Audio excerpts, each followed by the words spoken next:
Are you guys ready? Can you guys hear Hey, me? yeah. Yeah, I hear you, AÄRLION. Right, nice. So before we start, guys, I just want to give a brief rundown on what we're talking about today. First of all, we'll talk about the Neko whitelisting. Yeah. So what's in there? What's the design and the idea behind it? Next is the Guild Master Program, and of course, we'll be covering more a deep dive into owning benefits and what's the point of owning Genesis Cipher Inus, right? So before we start, let's introduce the Cipher team. We have with us AÄRLION and Trewco. AÄRLION, would you like to introduce yourself first to the members? Yeah, basically, I'm one third of the Cipher team. We actually have one more member, Deus, but he unfortunately will not be able to join us today. Um, I think I lurk around general a fair bit, but I think the 10 plus would probably know me a bit better. I spend most of my time there. Yeah, that's about it, I guess. Okay. Truco? Come, give us one interesting fact about yourself first. Come on. Give us something interesting. One interesting fact. Mm. Okay. I actually used to uh, work in strategy, but I Mm-hmm. actually took a pretty interesting leap and I went into dev work. Oh, okay. That's Yeah. interesting. Yeah. Trewco, how about you? Introduce yourself to us. Come on.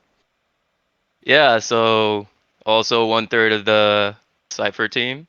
And I mean, I'm also a mod, but been helping out a lot with the team with a lot of the stuff that people don't see, like, updating the atlas and talking through different things, kind of like the alpha that, I got to keep my mouth shut essentially, that kind of thing. But Yeah.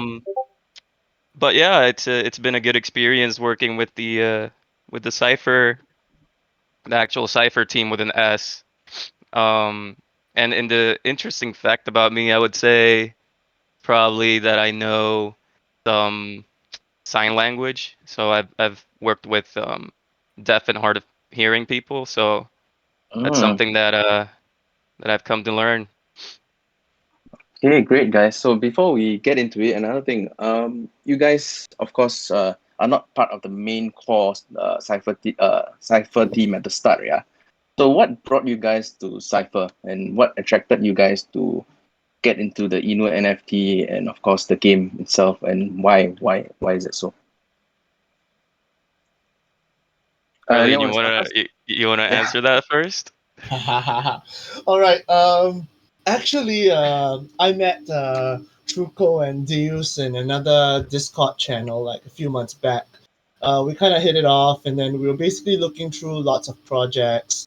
One day, we actually chanced upon Cipher, right?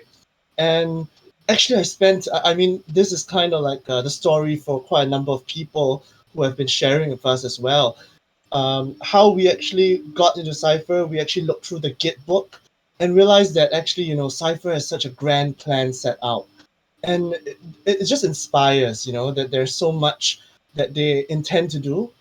Um, Mm? and how we're actually able to get in on the ground at that point of time. I remember joining the Discord. I think True also remembers when there was barely a few hundred people then, where could actually have one-on-one chats with us in general. Yeah, Yeah, yeah. Good yeah, times, lah.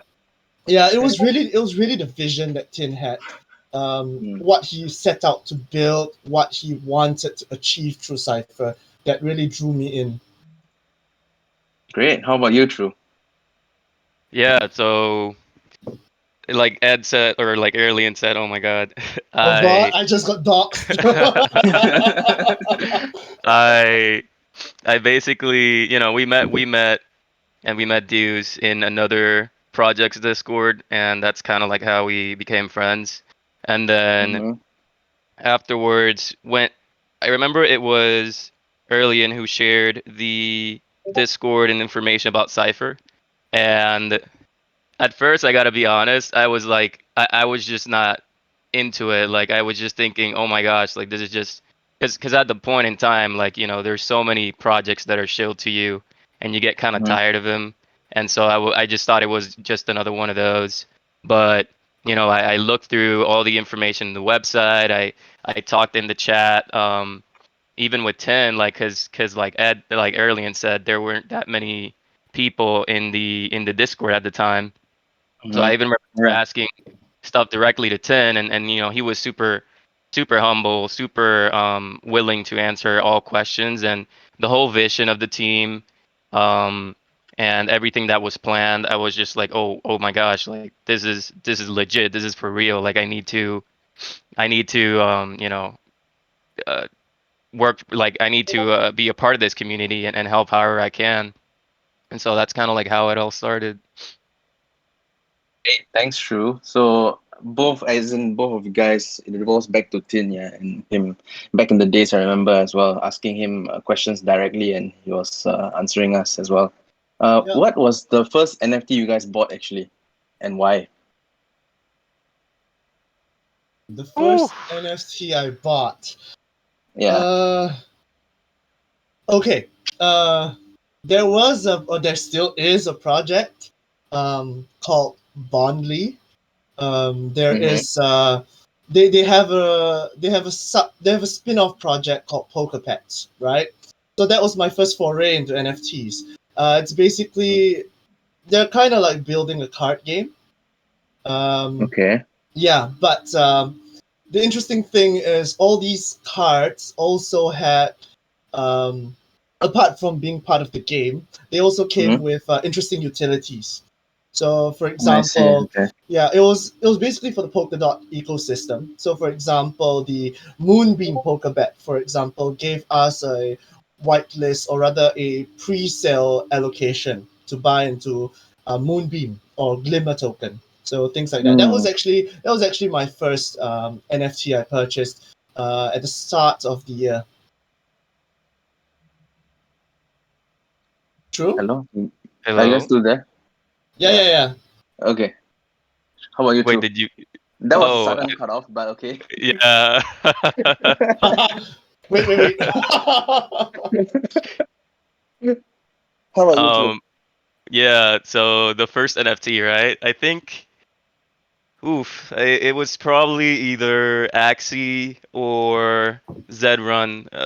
I remember buying my first three Axies, and I thought that they were so expensive because they were like, I don't know, like $200 a piece each. But that's pretty much how I got into NFTs per se, and also into NFT or crypto gaming at the same time. Mm-hmm. Okay, okay.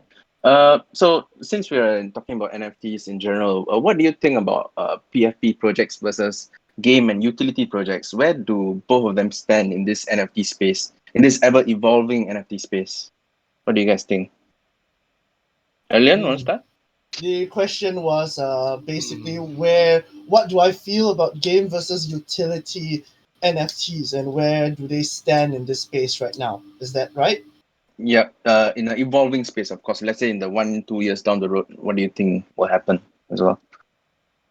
Mm, honestly, this field actually evolves way too rapidly to actually forecast anything down to 2 years down the road. I mean, That's true. That's true. right? Yeah, yeah. But personally, when I mean, let's turn that question around. Mm-hmm. Personally, when I buy an NFT, right, I look for basically two things. One, do I like the art? If it's a PFP project, right? Do I like Mm-hmm. the art? Am I willing to hold on to this if, let's say, it doesn't go in the direction that I want? Okay. And the other thing is actually like I shared, my first NFTs were Bondly. They were all game and utility based NFTs. Personally, I feel that game and utility based NFTs has just barely started. We're gonna Mm. see we're gonna see a really really huge wave coming soon, and the fact that you can extract some value out of these NFTs without selling them is a game changer in my opinion. Yeah, yeah. That's true. Yeah. True. Yeah, I have to agree here with AÄRLION too. And, like I said, my first NFTs were gaming related. So from Mm-hmm. the beginning, I was more into those NFTs that had utility, particularly in gaming. And I mean, I still do buy some, or I still do have a lot of PFP NFTs on my portfolio or my OpenSea, but I believe more in those that bring utility. So whether it's gaming or like whether I know that there's some that are now involving some sort of DeFi into it or staking, etc. I feel like those have more potential to last a longer amount of time. Obviously, with the exception of those that are, considered like historical, like CryptoPunks, etc. Mm. Because of the fact that if you can get a lot more benefit just from holding it, like whether it's a coin or like you're able to play a game, etc. I feel like that has more of a chance of surviving down in the long run. Of course, but this is just speculation from my end. Like nobody knows what's really going to happen here. So Of course, What? PFP projects are evolving as well, yeah, Leon. So yeah. Yeah. no one Mhm. knows what can happen as well. Yeah. Yeah, you guys want to What? add anything? Yeah. What Mm. about you, Crypt? Like, what were your first NFTs? And no, I'm just curious to know what you feel about this as well. My first ever NFT was an NFT called Unstable Horse Yacht. So I was super new to the NFT space, and there was this Unstable Horse Yacht. It was also creating a game, so they had a clear vision for a game roadmap and stuff like that. So I'm still holding it. I'm holding it forever if I want to. As long as the game is launched, I'll be fine. Yeah. So that was my first. I mean, I was super new to the NFT space. I was just gonna buy something, right? So I rather buy something that was an underlying thing that I could play at the end of the day, something I didn't mind holding forever if I needed to. Yeah, Yeah. Right. that was my understanding of the space as well, and not just a PFP lah, right? But Yeah. yeah, I love PF. Some PFP projects are also changing into a metaverse and a game concept, and also evolving as well to create games out of the PFP.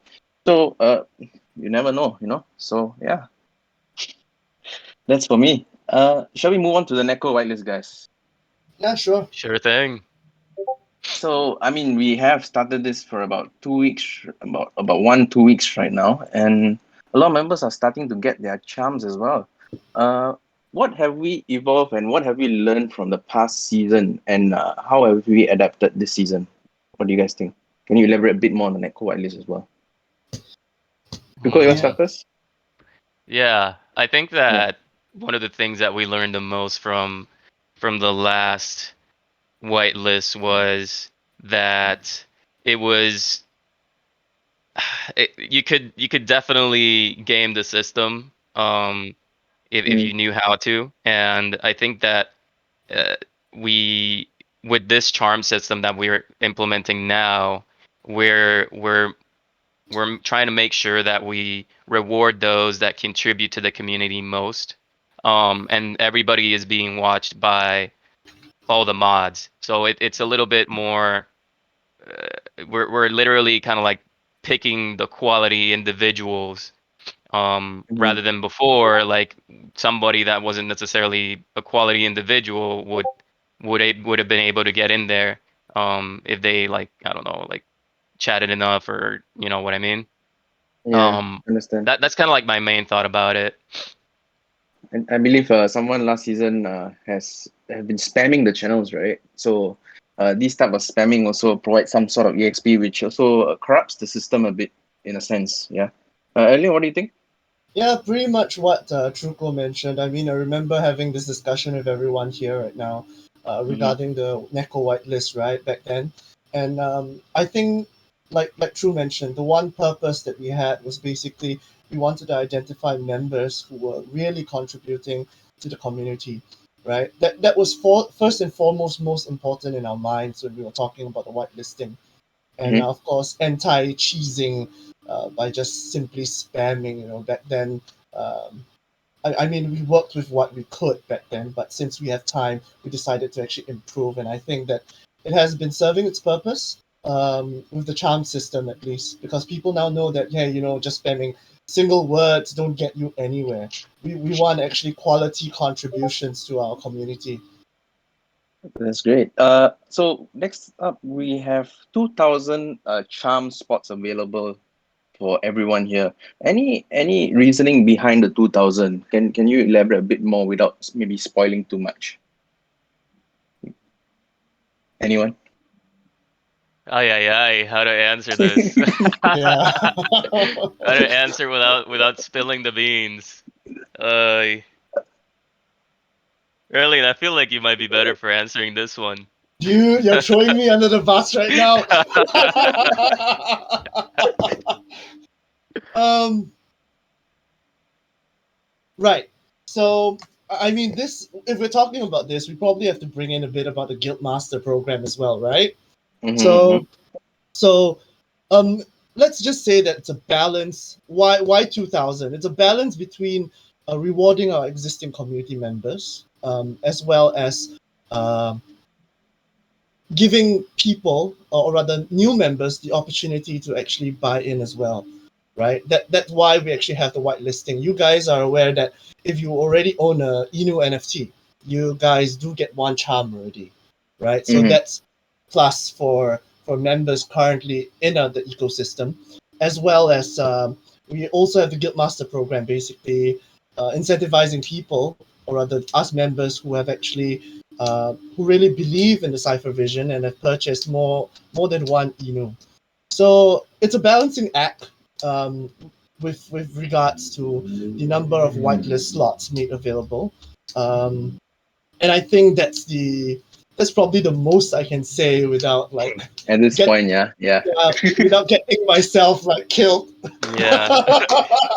I would say also one important thing to consider. So like what you just said, there's the Guildmaster program and there's the whitelist program, right? That in total is like what, like 4,000 to 5,000 um slots already taken, or like Neko is taken away. So the remainder, I know that the people might be worried about like, oh crap, like, oh, so there's going to be a public sale, etc. So I just want to make sure that everybody is aware that the team has been looking into like what's the best way to do this public sale without ending up with a gas war and whatnot, and something that is beneficial to the community. So I don't think it's gonna be like typical public launches where you just wait and you just go into a gas war. I don't think it's gonna be like that.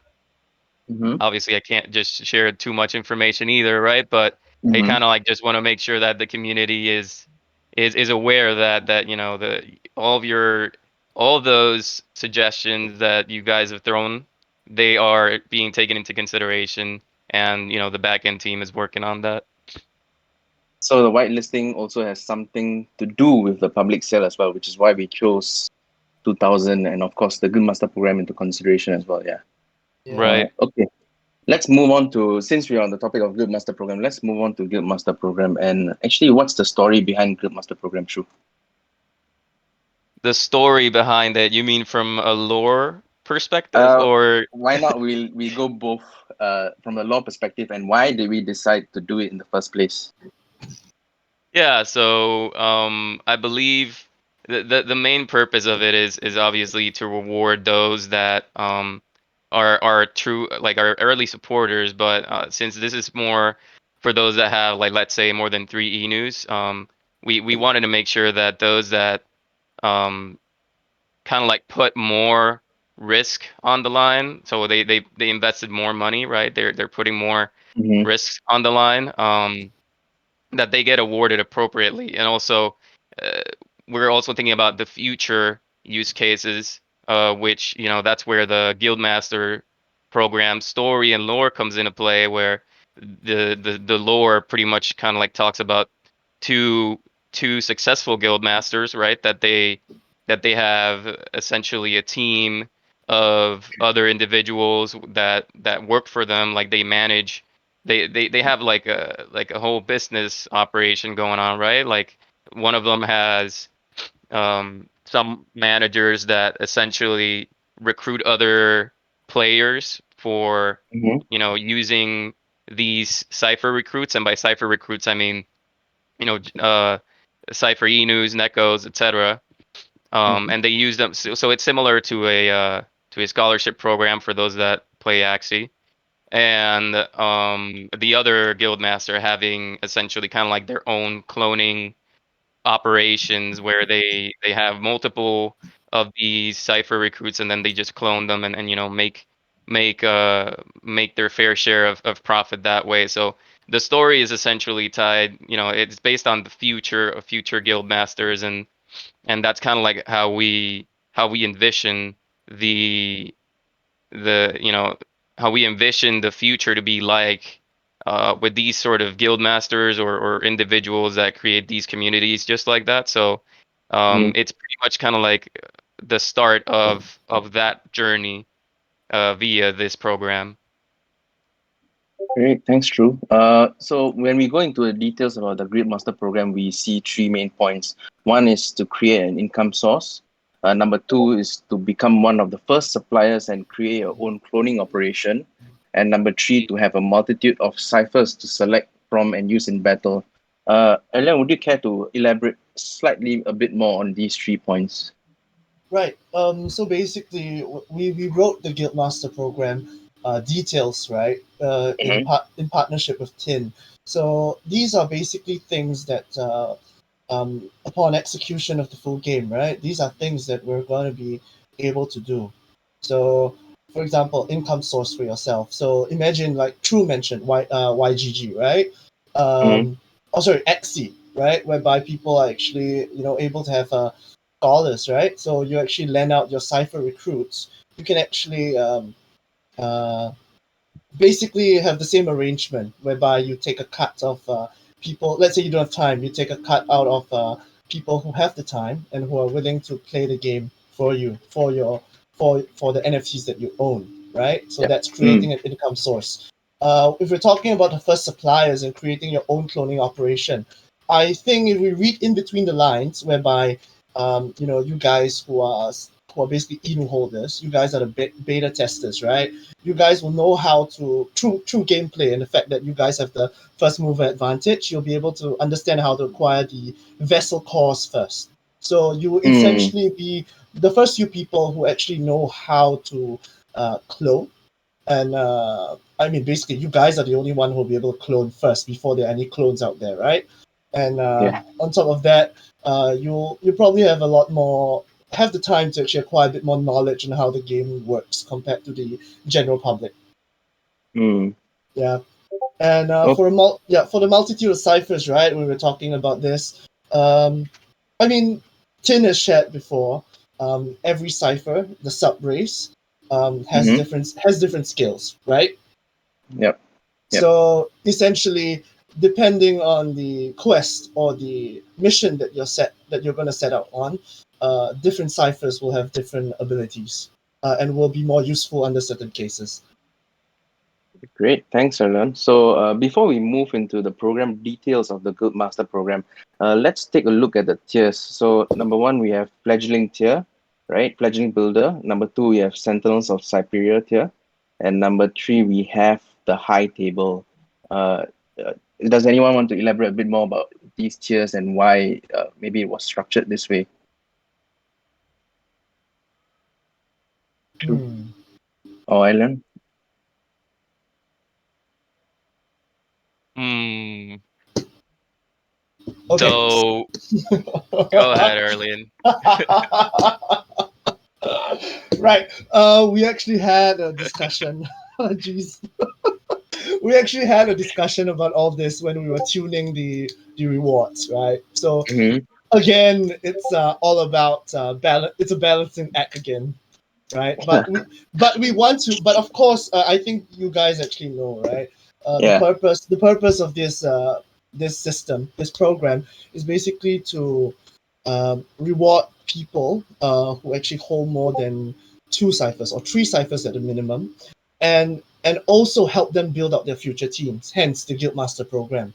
So Mm-hmm. just to share, there's a lot of balancing with the rewards there. I can't go into details, unfortunately. Yeah, not There's a my bit of statistics involved, right? I mean, we had an Excel sheet going on and stuff like that also, right? yeah, but not exactly our prerogative to share at this point of time, I Yeah, think. yeah. Crip, stop putting us on the spot, man. Thank God I didn't take the community's advice and take a beer before this, man. Oh boy. So let's go into the snapshots itself. How do they work actually? Just to summarize it for the community and put it simply. Right. So for Yeah. those, True, you want to take this? Oh, sure. I mean, I can let you talk all you want, but if you want me to take it. Yeah, so there's essentially going to be two snapshots, but the first one is essentially considered kind of like the deadline. So the expectation is that when both snapshots happen, you have the same amount of Cipher Inus being held, right? Um, so like for example, so the first snapshot is going to be in October 11th. I have to double check just in case there's like any time zone that doesn't fall under October 11th, right? But October 11th, I think 6 a.m. UTC. And Yeah. so essentially, if you have 3 Inus or more at that point in time, you're good as long as you hold them through the second snapshot, and the second snapshot is going to be at a random time that not even we know. Okay. So let's say, for example, if I hold 3 Inus in the first snapshot, and after that, the second snapshot, if I hold 6, do I qualify for the next year? Yeah, no. So the way it works is, like I said, the deadline is on the first snapshot. So like if you Mm-hmm. have more, it doesn't make you eligible for the next tier. And So the then second snapshot is just checking.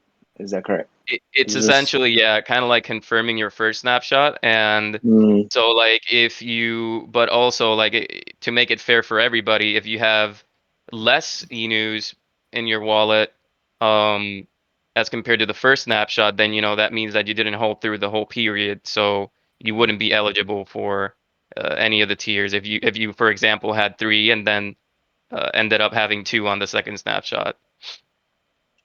great. Yeah. Thank you. Yeah. Earlier, anything that? Yeah. Yeah, just to clarify, True Mm-hmm. covered that, but basically, let's just talk about another case. Let's say you had 10, and then you sold off 4. Okay, then on Yeah. the second snapshot, you're at 6. What would Yeah. you be eligible for? You'll be eligible for the Sentinels of Cypheria. I Just, see. just, Okay. just as clarification for those who are wondering. Okay. Okay. Great.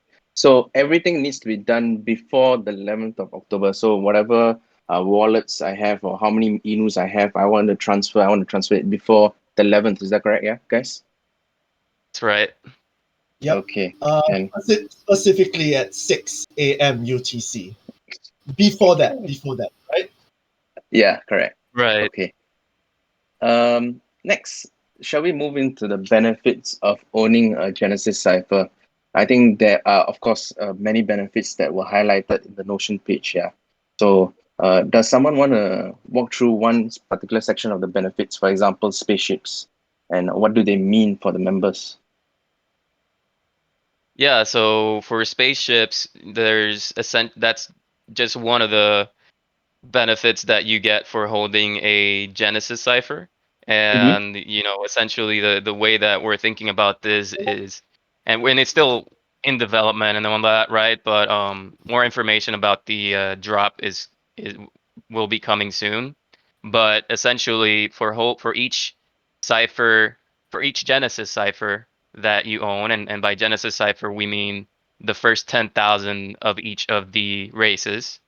Mm-hmm. You will essentially be, for each one of that we own, you will essentially be receiving a different spaceship parts. They will be dropped, you know, uh, at a random time, random quantities, and they will be you have a chance to get like limited edition parts that may be specific to, let's say, an Inu or a Neko.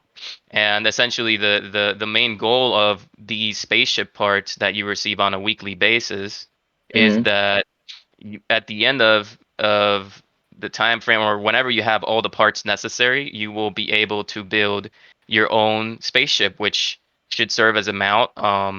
The way that we're thinking about it is that you will essentially be able to use them to transport yourself, like whether it's from dungeon to dungeon, or like down the line when there's there's plans of making kind of like a social game.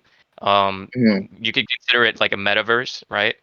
Yeah, yeah. um at that point in time, we're also hoping to have those spaceships be integrated in there as well in different ways. But yeah, that's kind of like what I can say for now.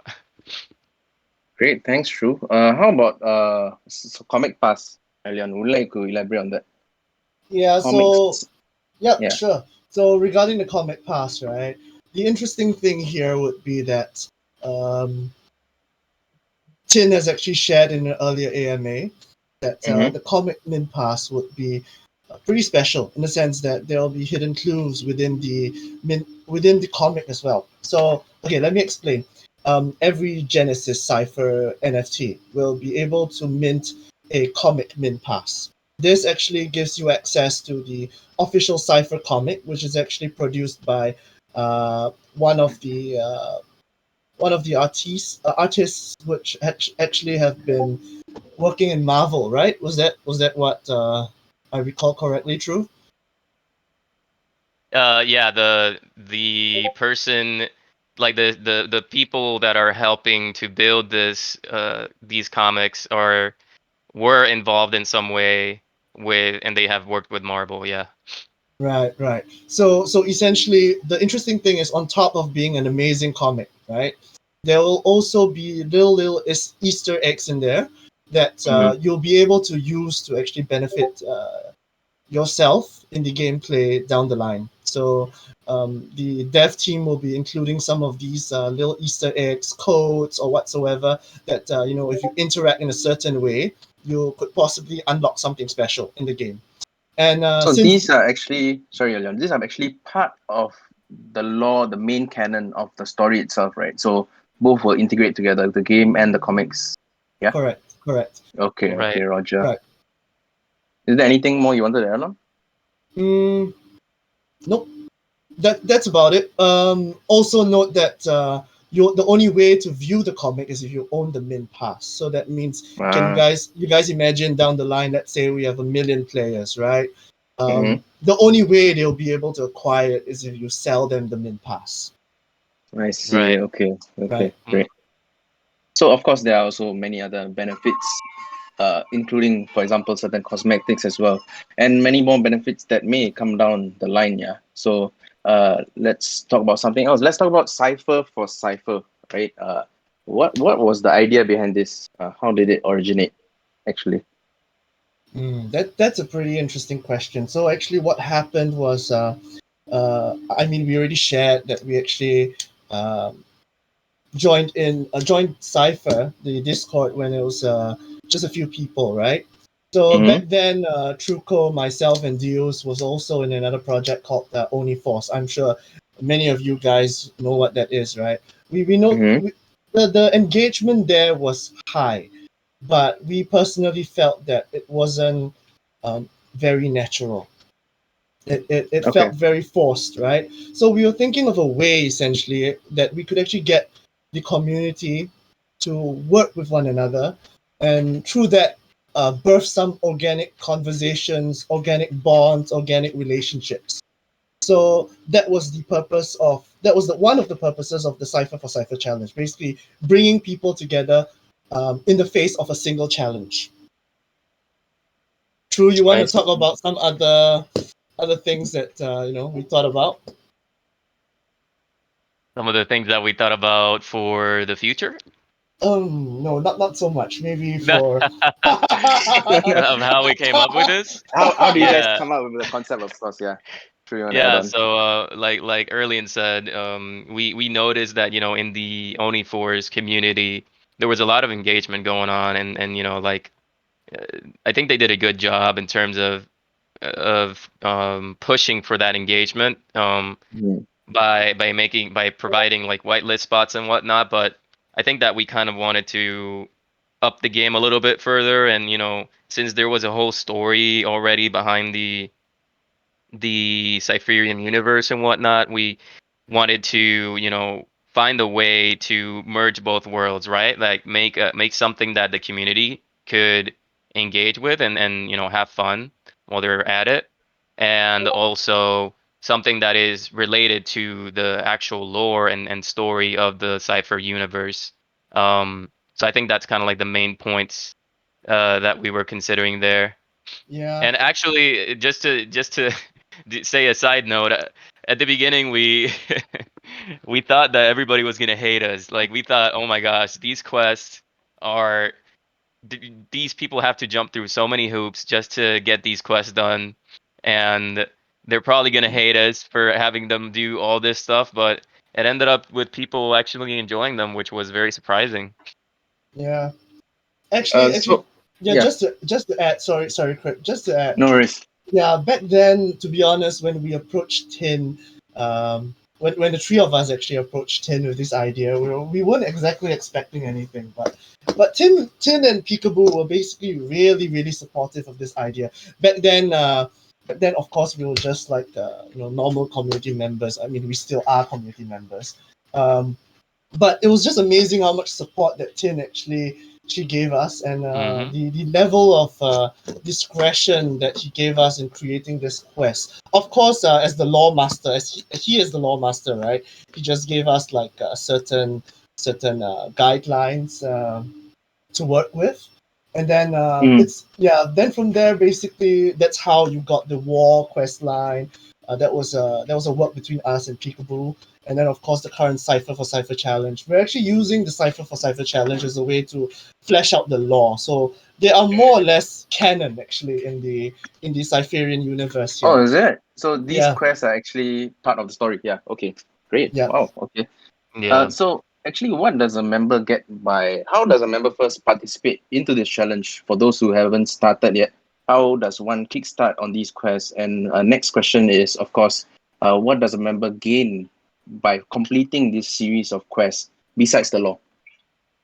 Yeah, so to get started, there's a channel called Neko. Nope, not called Neko. Called Cipher for Cipher Instructions. If Mm, somebody can post that on the general, that'd be helpful.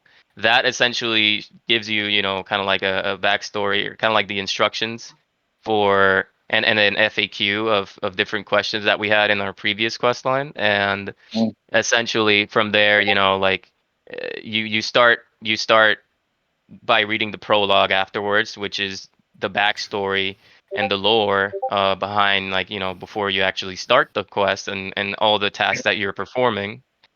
okay. And yeah, and then after that, you pretty much there's a different chapter released every 2 days, and once you complete all of the chapters, there's we're planning to have around 10 of them.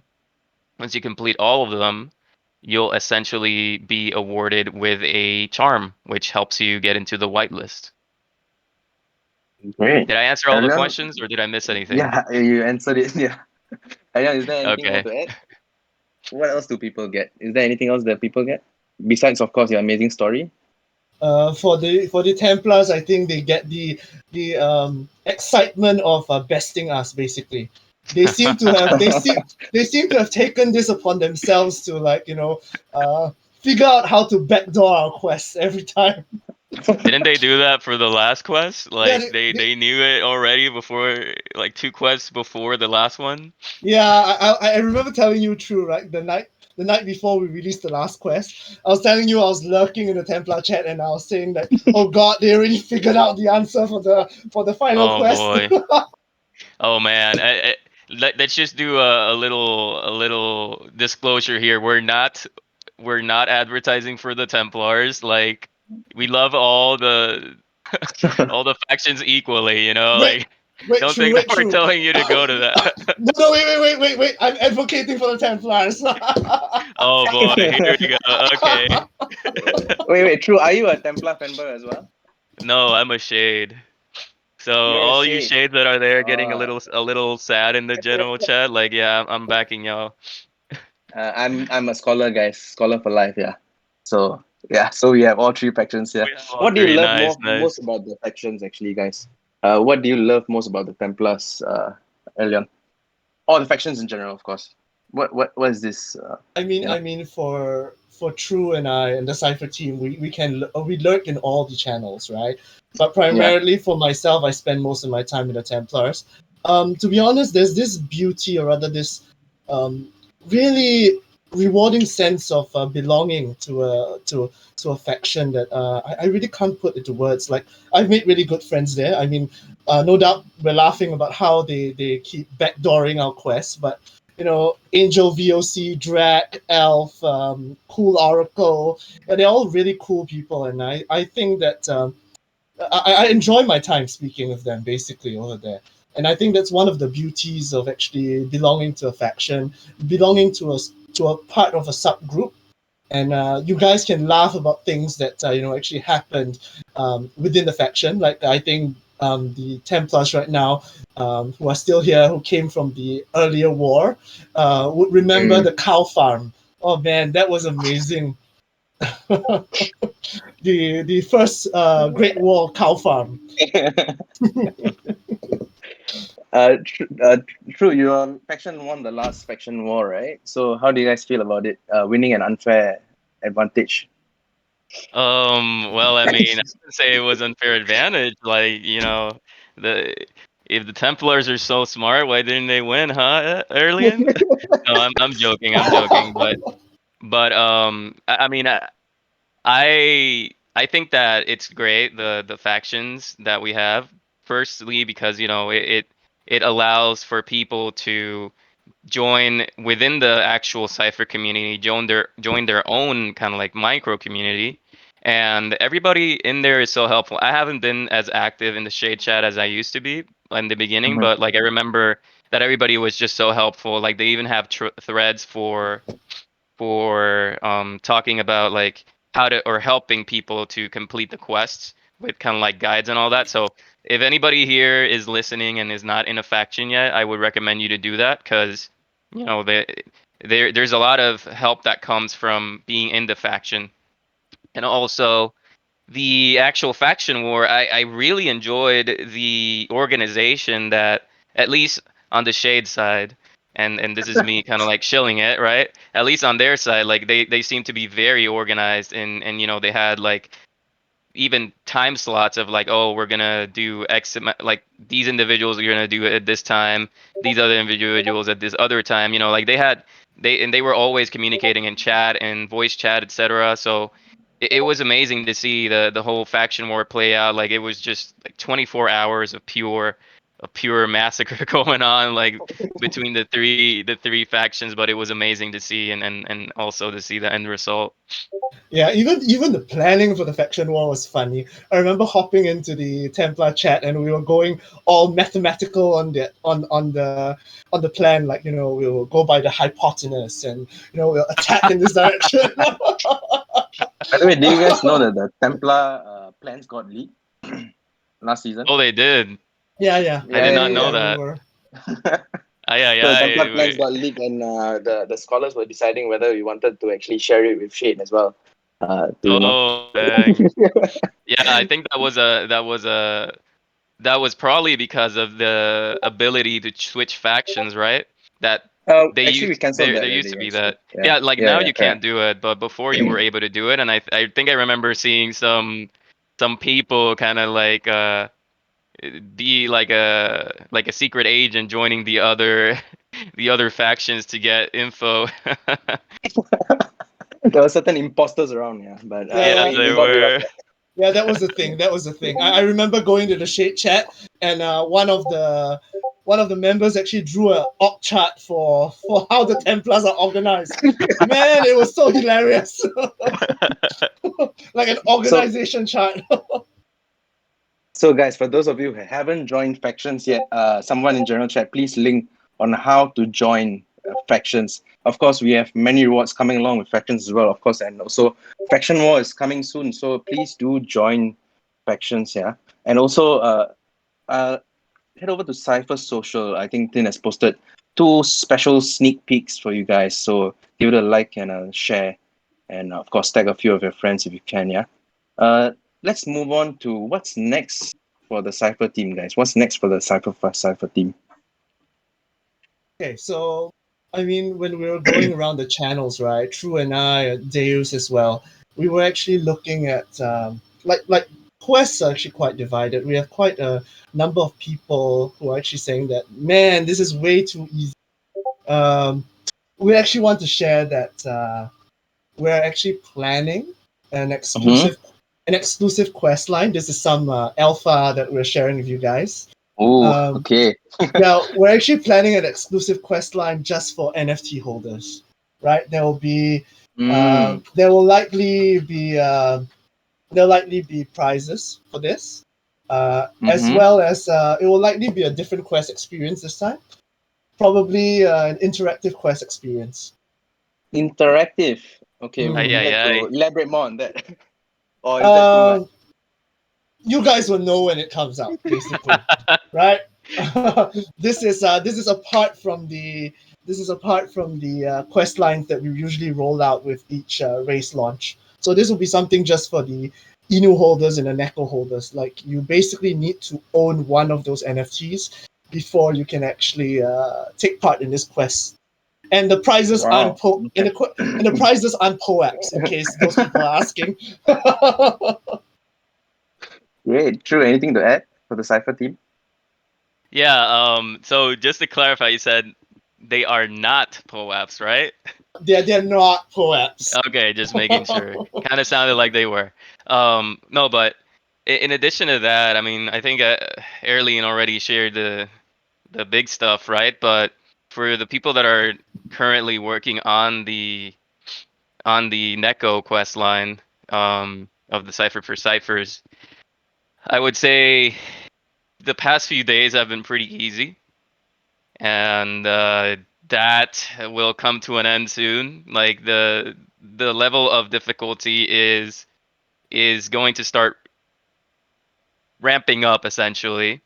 So get your brains ready. Let's hope no brains are burned throughout this process. But yeah, it's gonna be fun. We put more thought to it and tried and wanted to make it a little bit more difficult. Because I remember hearing some feedback that the Inu quests were somewhat a bit too easy for some. So Oh, okay. so yeah, took that feedback into consideration, and now we're hoping to give you something that's a little bit more challenging. Yeah, to add to what True has mentioned, right? Mm-hmm. I think most of you guys have not found out that there's actually an Easter egg already. Uh, there's an Mm. Easter egg running.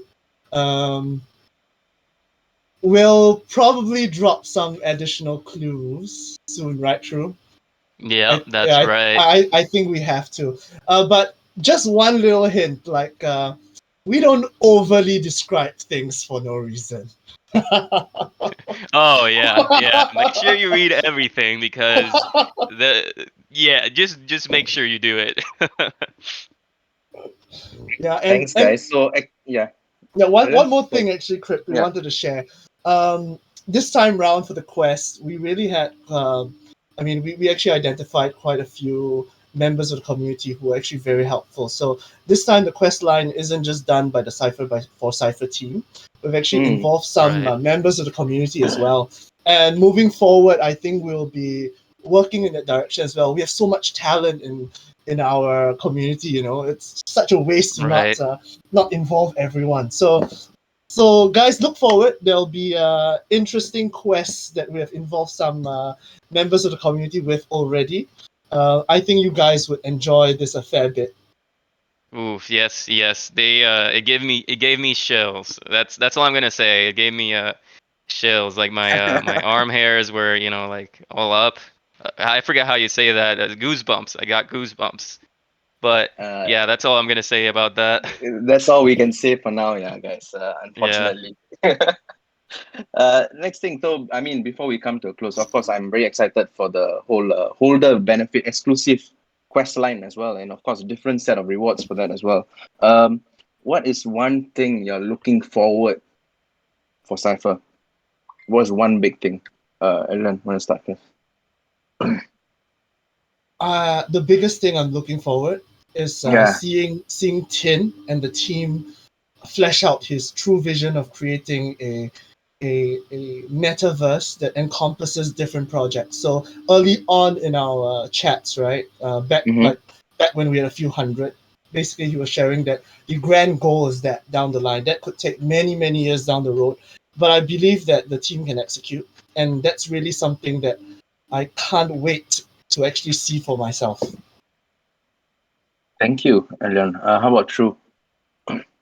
Yeah, I have to echo on what AÄRLION said, but also, so obviously, I definitely can't wait to see the actual game. I know it's been in development, um, so like the amount of information shared is limited on that respect, but I can't wait. Like the vision of Tin and the team is very, to me, it's very amazing. Like there's just so many things planned for this, and I'm excited to see all that. But also, you know, I'm excited to see the community members that stuck with us from the beginning and how their journey will be throughout this whole process from now, where when there's essentially, just there's nothing in terms of the game that has been released yet, right? But Mm-hmm. like Yeah. from this moment onward, them just going through this journey until they actually, like they have the game and they're able to do whatever it is that they're planning to do, whether it's make friends or play a game or make income, etc. Like seeing that happen is very exciting to me. Great. Thanks, guys. So everyone, please in general chat, please do thank the Cipher for Cipher team. I think True woke up very early this morning, right, to join us over here. So thank you, AÄRLION and True, for this session. Yeah. And also, we would like to announce the winner has been selected. So the winner is Creative. Creative, you'll walk away with one Inu, my friend. Thank you for joining us today. And any parting words, guys? No, but thank you everyone listening in. You guys are really valued members of the community. We really appreciate working with you guys with that. And yeah, especially keep the comments and the improvements coming. All of us actually read the channel whereby you guys send in the Mm, feedback and improvements. Even Tin, I think a lot of you have seen him there as well. Yeah. So we're actually very impressed by quite a number of those suggestions. Keep it coming, and hopefully we can all, or rather not hopefully, but we'll all improve Cipher together as a community as well. Yeah, that's right. I would say I would specifically make mention of like, geez, like there's a lot of creative people in the community. Like some of these feedbacks and suggestions that I'm seeing, I'm like, oh my gosh, like this is so creative. But yeah, like you were saying early in, it goes back to how we even started the Cipher for Cipher quest. Like Tin and the team's dedication and vision and also acceptance of all sorts of feedback and suggestions from the community. That's what allowed us to even get started with the quest. So yeah, all of those feedback and whatnot and improvements in there, like they're all being read and considered, even if you don't see a response. Like they are thought of, so keep it coming. We definitely appreciate you guys, like the community members. Without you, we're basically nothing. So we appreciate all the time that you've spent here, all the suggestions, all the love that you shared.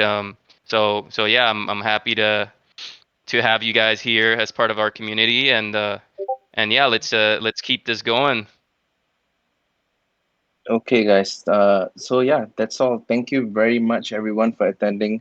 I hope you guys have a great day and a great week ahead. So yeah, thank you. All right, thank you. Bye Thank bye. you, everyone. Bye, guys.